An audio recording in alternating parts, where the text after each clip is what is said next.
Frères et sœurs, ils ont cru que c'était d'amusement. Ils ont cru que c'était un jeu n'est-ce pas, dans les bacs à sable. Ils ne savaient pas que l'AES était dans une dynamique et dans une dynamique. Les ministres de l'AES, de l'industrie, se sont réunis aujourd'hui à Bamako. En présence de qui? De Choguel Maïga. Vous le connaissez. Oh. Frères et sœurs, écoutez. Assez de révélations, assez de connaissances à entendre et à comprendre. On écoute ensemble. Mesdames et messieurs, vous aurez constaté que je vous ai tous battu aujourd'hui en matière de communication, même ma tennis et AES. J'ai dit au ministre que je ne les bats tous.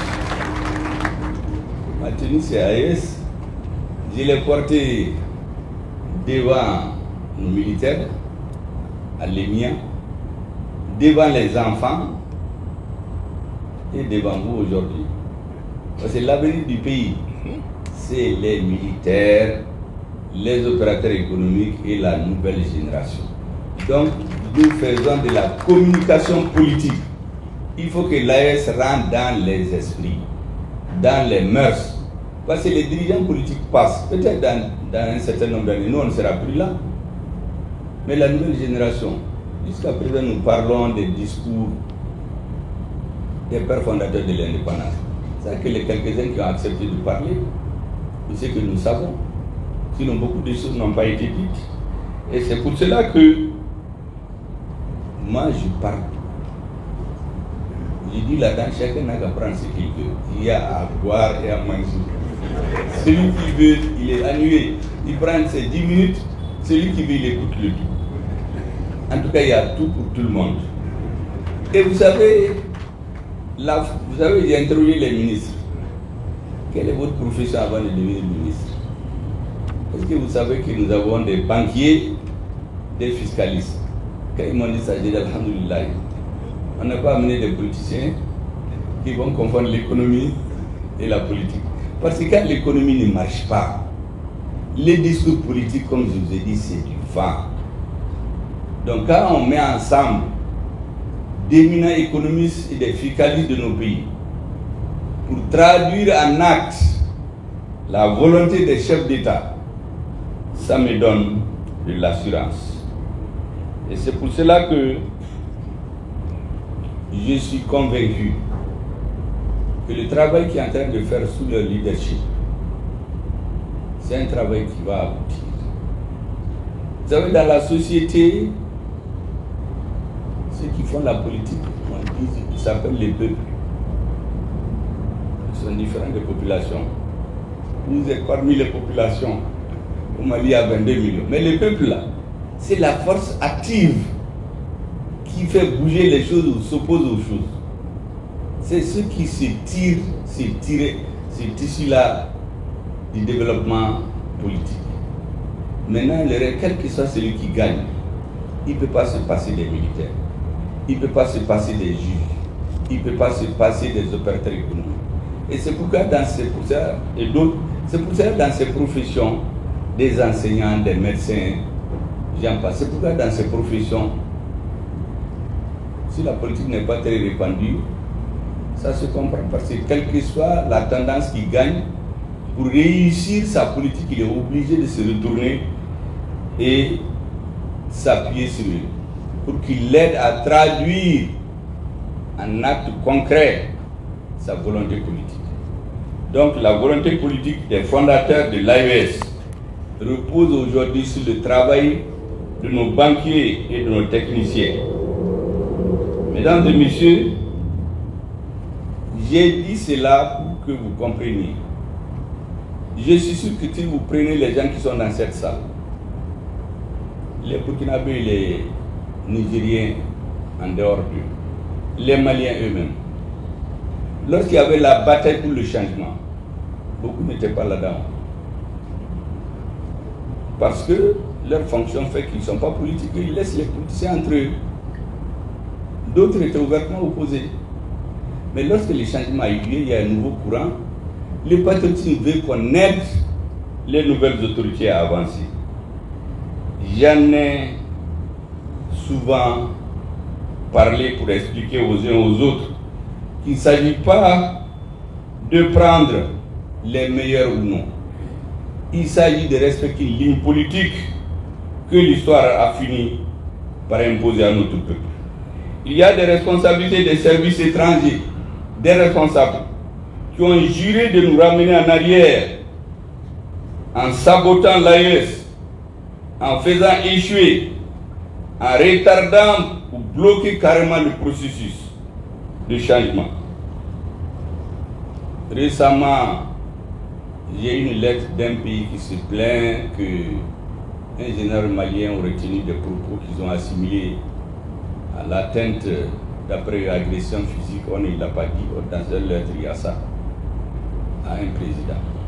Mais ces gens oublient qu'ici sur les antennes, nous avons entendu des agents des services spéciaux de certains pays venir dire dans les médias qu'il faut qu'ils mettent un plan de déstabilisation du Niger, du Mali et des autres. De mettre un plan d'atteinte à l'intégrité physique des dirigeants. Je me rappelle à cette occasion, moi-même j'ai dit au ministre de la Justice, il faut documenter tout ce que ces gens sont en train de dire à la télé. Là, personne n'a rien dit. Parce que quand c'est eux, on pense que c'est normal. Mais dès qu'un Malien a parlé, tout le monde s'est mis à crier. On a même une lettre dont le contenu n'était pas juste parce qu'il n'a jamais parlé d'attaque à l'intégrité physique.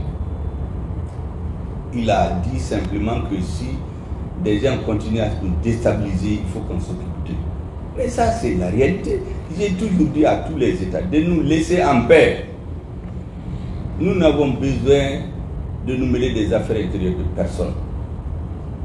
Mais celui qui se mêle de nos affaires intérieures, nous n'allons pas nous laisser faire. Et Dieu va trancher entre nous. Le peuple malien est un peuple béni. Tous ceux qui vont s'attaquer au Mali, les États, les individus, ils vont mal finir. Moi, je ne veux pas citer de noms pour ne pas que des incidents diplomatiques. Et regardez seulement en Afrique. Tous ceux qui sont mêlés, toutes les guerres qu'il y a eu au Mali, en Sierra Leone, au Libéria, au Mali, il y a des chefs d'État qui se sont mis au service de l'étranger. Quand ils ont fini avec eux, ils les ont jetés comme du citron. Tout dirigeant politique qui se met au service de l'étranger pour consolider son pouvoir, il va mal finir. Et c'est pourquoi je dis à tout le monde, laissez-nous en paix. On ne se mêle pas des affaires d'autrui, mais nous ne permettrons à personne de se mêler de nos affaires. Mesdames et messieurs, ces messieurs qui veulent échouer l'AES, ils s'appuient sur plusieurs leviers, dont je vais vous citer quelques-uns. Ils s'appuient sur les félons et tous ceux qui ont décidé de vendre leur âme au diable contre leur pays, contre de l'argent. Vous savez, quand la Libye est tombée, Kadhafi est tombé, il y en a qui ont écrit des livres que moi j'ai chez moi. Ils ont commencé d'abord pour identifier des traîtres, des gens qui sont prêts à trahir pour l'argent, pour les places, pour le pouvoir. C'est pour ça qu'ils ont commencé. C'est quand ils ont fini le travail qu'on a commencé à voir les mouvements dans ces villes. Ce livre-là, moi je l'ai. Donc, ils ont les mêmes méthodes. Ils utilisent des traîtres pour déstabiliser nos pays. Ils se sont appuyés sur des gens qui sont prêts, comme je dis, à trahir leur pays, contre de l'argent, contre le pouvoir, contre la renommée. Ce qui s'est passé récemment d'ailleurs dans un de nos pays de l'AES, c'est assez illustratif. Mais je voudrais dire à tout le monde, ces messieurs ne baisseront jamais les bras. Nous aussi, nous ne devons jamais baisser les bras. Mesdames et messieurs, il faut donc redoubler de vigilance, de discernement. Il faut éviter l'amalgame. Parce que souvent, ils créent des situations où on fait l'amalgame. On dit, oui, on est en train de tuer les peuples. Mais quand vous étudiez historiquement, les peuples, c'est l'ethnie la plus répandue du Cameroun au Sénégal. Dès que vous touchez les cheveux d'un peuple au Sénégal, celui qui va crier, c'est au Cameroun. Donc, il y a même des chefs d'État ignares qui ne comprennent pas les enjeux géopolitiques qu'il y a, qui rentrent dans ce jeu, qui se mettent à accuser. Parce que les peuples, ce sont des gens réfractaires aussi. Ils ont donné plus de fil à retordre. Autant de fil à retordre aux colonisateurs. Donc on s'appuie sur eux là pour étendre le virus. Il y a beaucoup de jeunes qui ne comprennent même pas. Vous savez, la religion et l'ethnie, c'est dangereux. Quand on vous dit qu'on a tué quelqu'un par de votre ethnie, souvent vous laissez emballer sans chercher à comprendre. De votre religion, sans chercher à comprendre. Et c'est pour cela qu'il faut faire beaucoup de discernement. Tous les terroristes ne sont pas peuls. Et tous les peuples ne sont pas terroristes. Mais il y a des gens qui entretiennent l'amalgame. J'ai dit la même chose concernant les Touaregs et les Arabes. Tous les Touaregs et les Arabes ne sont pas terroristes. Et tous les terroristes ne sont pas Arabes et Touaregs. D'ailleurs, celui qui a apporté le terrorisme au sud du Mali, c'était un Keïta. C'était pas un Arabe. Et puis, lorsqu'ils ont tué nos soldats à Guelhok en 2012, quand on a tué tout le monde, vous savez, les Arabes et les Touaregs, on a déchiré leur ventre pour sortir leurs intestins, filmés et diffusés. Mais j'ai dit, mais ça c'est quoi ça? Mais, comme disent nos parents ivoiriens, Cabri mort là, il n'a pas peur frigo ou feu, c'est la même chose.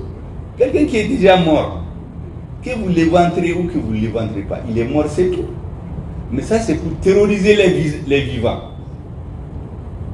C'est pourquoi il faut faire preuve de beaucoup de discernement pour ne pas tomber dans l'amalgame. Et j'en appelle au soutien de tous les instants du peuple, parce que sans le soutien du peuple, aucune force ne peut gagner une bataille. Vous savez, récemment, il y a des parents qui ont été rendre visite à des amis au Burkina Faso. J'ai reçu un d'entre eux avant-hier. Il m'a dit que lui, il est très content. J'ai dit, mais pourquoi? Il dit, mais quand ils sont arrivés, moins de 15 minutes après, ils ont eu des forces de sécurité qui sont venues leur demander d'où est-ce que vous venez, qu'est-ce que vous voulez faire, qui sont vos identités. Quand ils ont tout décliné, on les a laissés en paix. Il dit, ça c'est la sécurité, c'est bien pour tout le monde. Sans la collaboration du peuple, l'engagement, le discernement, la détermination, les forces armées de sécurité seules ne peuvent pas venir à bout du terrorisme. Parce qu'en réalité, les terroristes, ils sont manipulés. Il y a des jeunes qui sont dans le terrorisme qui n'ont aucune conviction. Est-ce que vous savez qu'il y a certains, ils veulent se marier, ils veulent avoir l'argent du mariage. On les paye 100 000 francs ou combien, ils s'engagent. D'autres personnes ont tué leur frère ou quelqu'un de leur ethnie. Donc ceux qui sont idéologiquement constitués, qui sont les vrais terroristes, ils ne sont pas nombreux. Mais si on ne fait pas le discernement, on ne gère pas bien l'information, cet amalgame-là, c'est ce qui arrange les autres. C'est pour cela que depuis juillet 2022, le Mali a mené au Conseil de sécurité les preuves que les terroristes sont fabriqués, entretenus, entraînés contre nos États. Mais ils se sont opposés à ce qu'on montre les preuves, parce que je crois que leurs militaires leur ont dit attention, si jamais les Maliens montrent leurs preuves là, tous les Africains vont se révolter.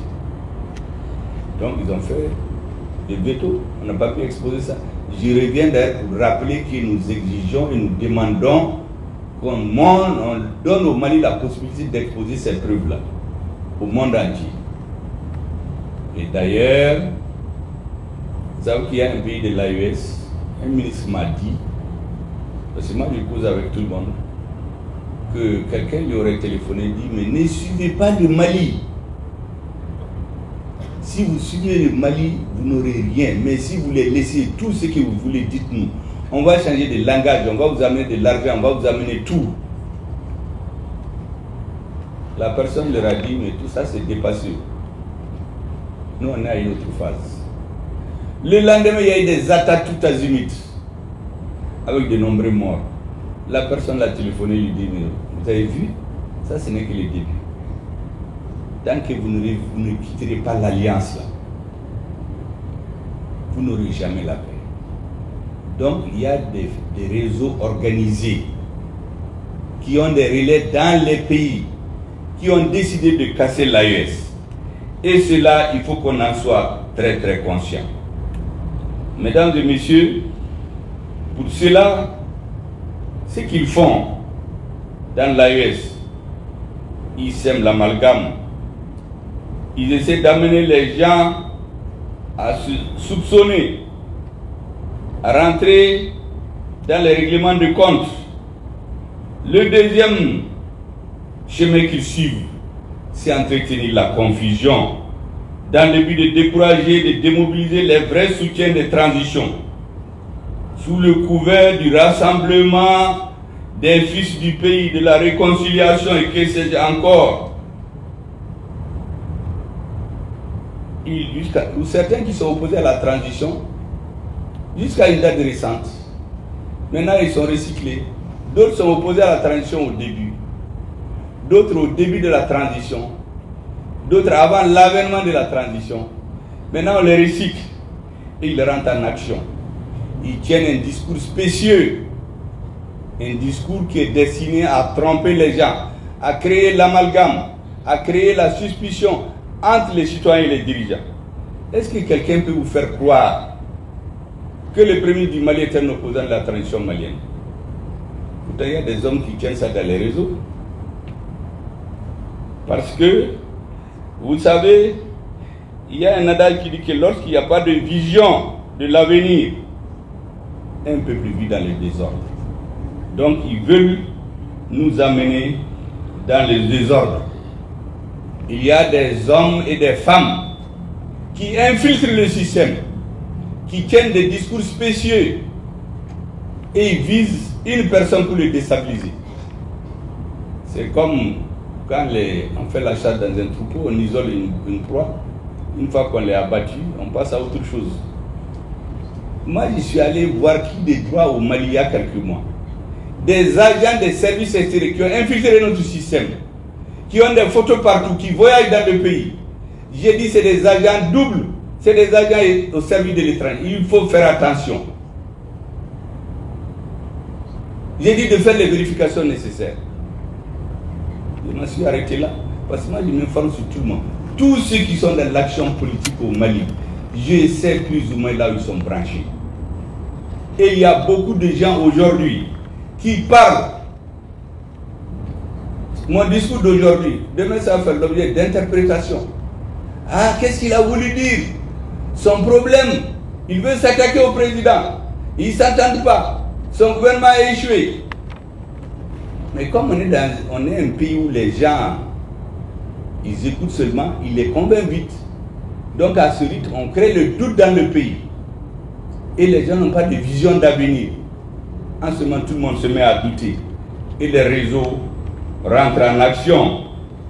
Mais certains viennent nous dire, ah, vous savez, la guerre seulement ne règle pas les problèmes d'un pays.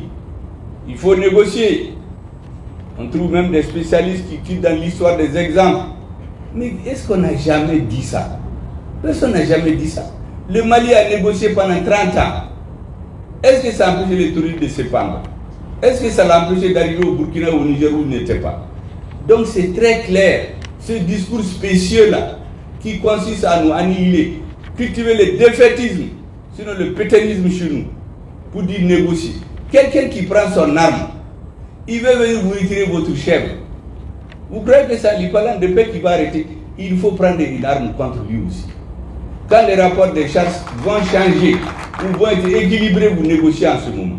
Mais tant que le terrorisme n'est pas affaibli, toute négociation avec les terroristes, c'est du défaitisme.